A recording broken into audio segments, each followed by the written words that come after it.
Om Shanti. Murli date 18th of November 2024. Bapdada Madhuban. Essence, sweet children. The Father is the eternal herbalist. He removes all your sorrow with just one great mantra. Question. Why does Maya cause obstacle for you from time to time? Answer. First point. Because you are Maya's greatest customers of all. When she sees that she is losing her customers, she puts obstacles in your way. Second point. When the eternal herbalist gives you medicine, all the sicknesses of Maya erupt. Therefore, you must not be afraid of obstacles. Maya will run away from the mantra of Manmanabhav. Om Shanti. The Father sits here and explains to you children. People became desperate, constantly asking for peace of mind. They do say Om Shanti every day, but because they don't understand the meaning of that, they continue to ask for peace. They even say, I am a soul, which means I am silence. Your versional religion is silence. If your versional religion is silence, why do you then need to ask for it? Because they do not understand the meaning of this peace. They keep asking for it. You understand that this is Ravan's kingdom, but you don't even understand that Ravan is the enemy of everyone in the whole world in generally and Bharat in particular. This is why they continue to burn Ravan's effigy. Is there any such human beings? Whole effigy is burnt year after year. They have been burning him for birth after birth, cycle after cycle, because he is your biggest enemy. Everyone is trapped in the 5 vices.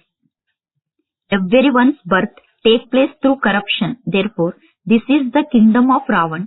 At this time, there is limitless sorrow. Who is responsible for this sorrow? Ravan. No one knows the cause of sorrow. This kingdom belongs to Ravan. He is everyone's greatest enemy. People make effigies of him every year and burn them. Day by day, they make effigies longer. Sorrow also continues to increase. None of the many great sages, holy men, great souls, and rulers, etc., know that Ravan, the one they continue to burn every year, is their enemy. In fact, they celebrate this festival with even greater happiness. They think that Ravan has died and that they have become the masters of Lanka, kingdom of Ravan. However, they do not become the masters. They spend so much money on that festival. The Father says, I gave you countless wealth. Where did you lose it all? At the time of Dasara, the burning of Ravan, they spend hundreds of thousands of rupees. It is shown that Ravan is killed and that Lanka is then looted. But no one understands why they burn Ravan. At this time, everyone is in the jail of these vices because they became very unhappy. They burn Ravan for half of each cycle. They do understand that they have become very unhappy in the kingdom of Ravan, but they don't understand that the 5 vices do not exist in the golden age. This burning of Ravan, etc., just doesn't exist there. If you ask them when they started to celebrate that festival, they reply that it has continued since the beginning of time. Ask them when Raksha Bandhan began, and they reply that it has continued since the beginning of time. All of these things are matters that have to be understood. What has happened to the intellects of human beings? They are neither like animals nor like human beings. They are no use at all. They don't know heaven at all. They think that God is created this world, and yet they still remember God at a time of sorrow. They say, Oh God, liberate us from this sorrow. However, there cannot be happiness in the Iron Age. They definitely have to experience sorrow. They have to come down the ladder. The Father explains all the secrets of everything from the starting of the new world to the end of the old world. Then he comes to you children. He says that there is only one medicine that will cure all of this sorrow. He is the eternal herbalist. He liberates you all from sorrow for 21 births. Here, herbalists themselves became ill. That one is the eternal herbalist. You also understand that there is limitless sorrow and limitless happiness. The Father gives you limitless happiness. There is no name or trace of sorrow. This medicine is only for becoming happy. Simply remember me and you will become pure and Sato Pradhan. All of your sorrow will be removed. There will then be nothing but happiness. It has also been remembered that the Father is the remover of sorrow and the bestower of happiness. He removes all your sorrow for half a cycle. You simply have to consider yourself to be soul and remember the Father. This is a play about souls and bodies. Incorporeal souls are imperishable and corporeal bodies are perishable. The whole play is about this. The Father says, now forget all the relationships of bodies, including those of your own body, whilst living in your households. Have the consciousness that you now have to return home. Impure ones cannot return home. Therefore, constantly remember me alone, and you will become Sato Pradhan. The Father has the medicine. I also tell you that Maya will definitely put obstacles in your way. You are Ravan's customers. Because she is losing her customers, she will definitely become desperate. The Father explains this knowledge is your study. It is not medicine. Your medicine is the pilgrimage of remembrance. If you constantly make the effort to stay in remembrance of me, just by taking this one medicine, all of your sorrows will be removed. On the path of devotion, there are many who keep chanting the one mantra or another or the name of Rama continuously. They are given a mantra by their guru, who tells them to chant it a certain number of times a day. That is known as rotating the rosary using the name of Rama. That is known as making a donation of Rama's name. There are many such organizations. They keep chanting the name Rama, Rama. They remain busy and so they don't quarrel, etc. Even if someone interrupts them and speaks to them, they wouldn't give a response. However, they are very few who do that. The Father says that there is no need to say Rama's name out loud here. You have the soundless chant here. Simply continue to remember the Father. The Father says, I am not Rama. Rama belonged to Silver Age. He is the Rama who had that kingdom.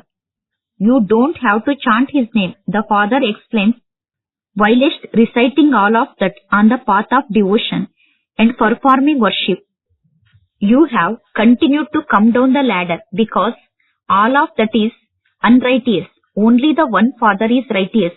He sits here and explains to you children. This is a game of a maze. When you remember the Father, the one from whom you receive such an unlimited inheritance, your faces continue to sparkle. Your faces bloom in happiness and there is a constant smile on your lips. You understand what it is that you will become by remembering the Father. All of your sorrow will be removed for half a cycle. It isn't that Baba will have mercy on you. No. You have to understand that the more you remember the Father, the more Sato Pradhan you will become. Lakshmi and Narayan, the masters of the world, have such cheerful faces. You have to become like them. When you remember the unlimited Father, there is the internal happiness of knowing that you are becoming the masters of the world once again. You souls then carry these sanskaras of happiness with you. Then these sanskaras gradually decrease. At this time, Maya harasses you a great deal. Maya tries to make you forget to have the remembrance of me. You would not be able to have a constantly cheerful face. You would choke at some point or another. When people became ill, they are told to remember Shubaba. But who Shubaba is, no one knows. Therefore, with what understanding would they remember him? Why should they remember him? You children understand that you will change from Tamo Pradhan to Sato Pradhan by remembering the Father. the deities were Sato Pradhan.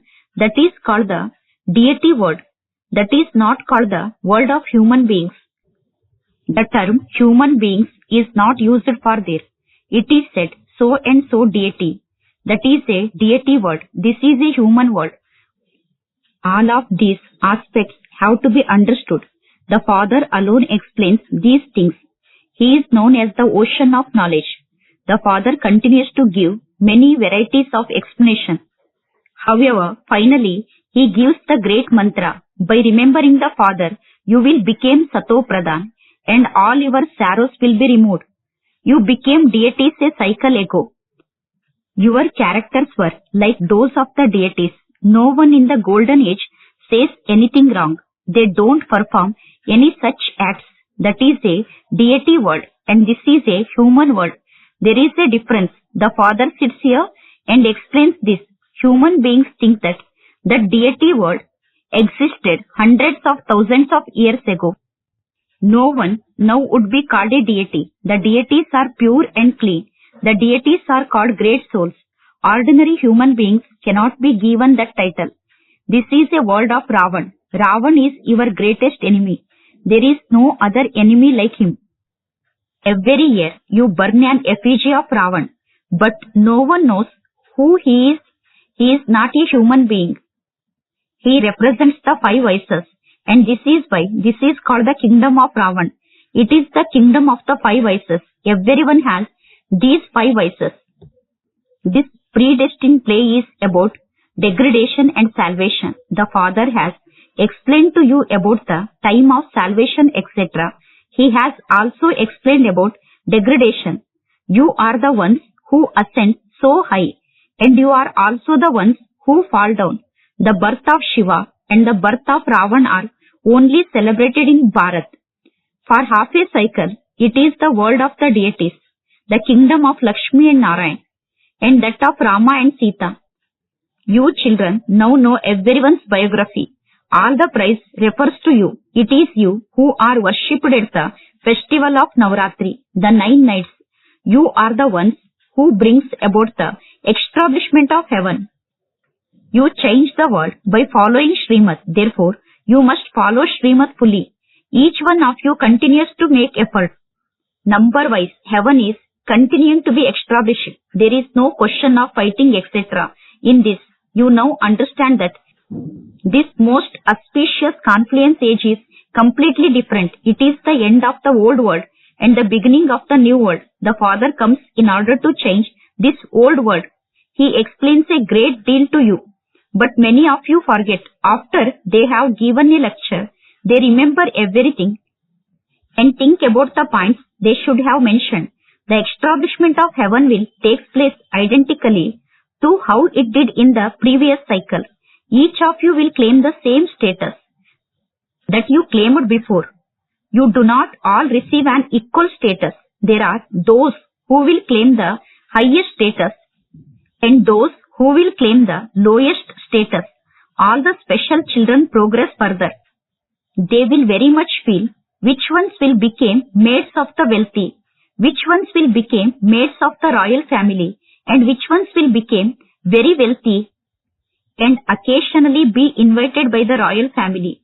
They would not invite everyone. Not everyone will be able to see their faces. The Father explains through the mouth of Brahma. Not everyone will be able to see him in person. You have become pure and have now come personally in front of Baba. What also happens is that impure ones come and sit here. By hearing just a little, they became deities. Even when they only hear a little, there will be some effect. If they didn't hear, they just wouldn't come. Therefore, the main thing that the Father says is Man Manabo. All of your sorrow is being removed by just this one mantra, Man Manabo. The Father says this. Then as the teacher, he says Madhyaji Bhav. That one is the Father, the teacher and the Guru. When you remember all three, your stages became very cheerful. The Father teaches you and he then becomes the one who takes you back with him. You should remember such a Father a great deal. No one on the path of devotion knows the Father. They simply know that He is God and that all of us are brothers. People do not know what they are to receive from the Father. You now understand that there is the one Father and that all of you are His children, that you are all brothers. This is an unlimited aspect. As the teacher, He teaches all of you children. Then He makes all of you settle all your karmic accounts and takes you back home. You have to leave this dirty world and return home. Baba makes you worthy of going to that new world. Those who became worthy are the ones who go into the golden age. Acha. To you, sweetest, beloved, long lost, and now found children, love, remembrance and good morning from the mother, the father, Bap Dada. The spiritual father says namaste to you, spiritual children. Spiritual children says namaste to spiritual father. Essence for Dharana. First point, in order to mention a settled and cheerful stage, remember Baba in all three forms, the Father, the Teacher and the Sadguru. Fill yourself with the sanskaras of happiness here. Let your face constantly sparkle with the awareness of your inheritance. Second point, follow Srimad and do the service of changing the whole world. Liberate everyone trapped in the five vices. You have to give the introduction of the original religion of oneself. Blessing. May you be an angel who is loved by all and has loving vision and feeling for all. When people have an angel in their dreams, they are so happy. An angel is one who is loved by all. An angel is not one whose love is limited, but one whose love is unlimited. Not just loving to those who love them, but loving to all, no matter what a soul may be like. Let your vision and feelings be of love. This is known as being loving to all. Even if someone insults you or dislikes you, let there only be feelings of love and benevolence for that one, because the soul at that time is under another influence. Slogan. Those who are full of all attainments are constantly cheerful and happy, for they have the fortune of happiness. Acha. Om Shanti.